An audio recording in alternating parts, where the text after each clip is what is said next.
Rusty Wallace put the Miller Genuine Draft Pontiac on the pole here for the Food City 500 at Bristol. Rusty's qualifying speed, 120.938 miles per hour. Of course, that made Rusty eligible for Unocal bonus money here at Bristol.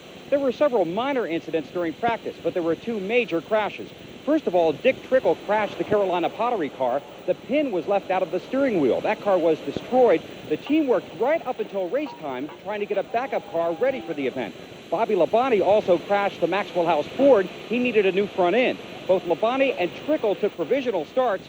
Darrell Waltrip took the Champions Provisional. That made a 35-car field ready for the Food City 500.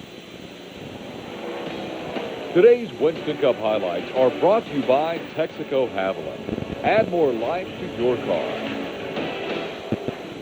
From the drop of the green flag, Rusty Wallace was a man on a mission. He grabbed the lead on lap 5 and made it clear his Miller Genuine Draft Pontiac was poised for a powerful performance. But it wasn't an easy run for Rusty. Challenged by the track and chased by the field, Wallace was forced to fend off several strong competitors.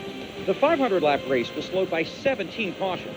The second one just 28 laps in for Sterling Moreland, Phil Elliott, Harry Gann, and others.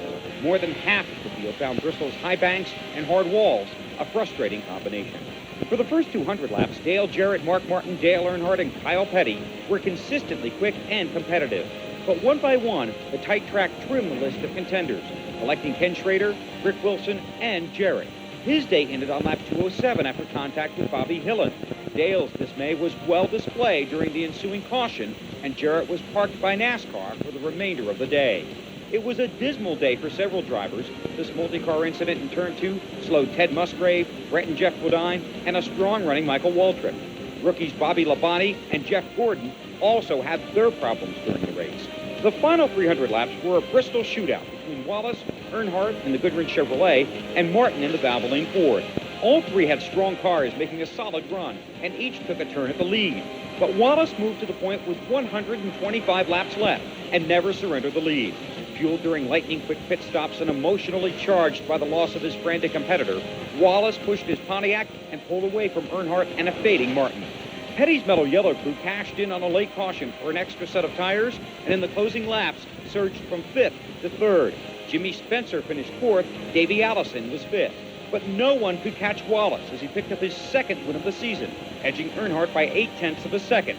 Rusty followed up the win by saluting the late Alan Kowicki with a Polish victory lap, sending a shower of cheers raining down on Rusty and the memory of his fellow racer. Buddy, I'll tell you what, when I started this race today, I was on a mission because I wanted to win that race. I really wanted to win the race because him and I started together, you know. And when I started this race, I was a 150% guy. I mean, I didn't break any concentration. I was set, I was aggressive, and tried to drive smart.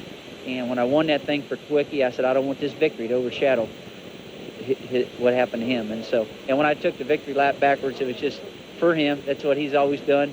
And the fans really seemed to like it. I told them a while ago, there's a lot of people don't like Rusty Wallace, but there wasn't anybody booing me when I went by a run.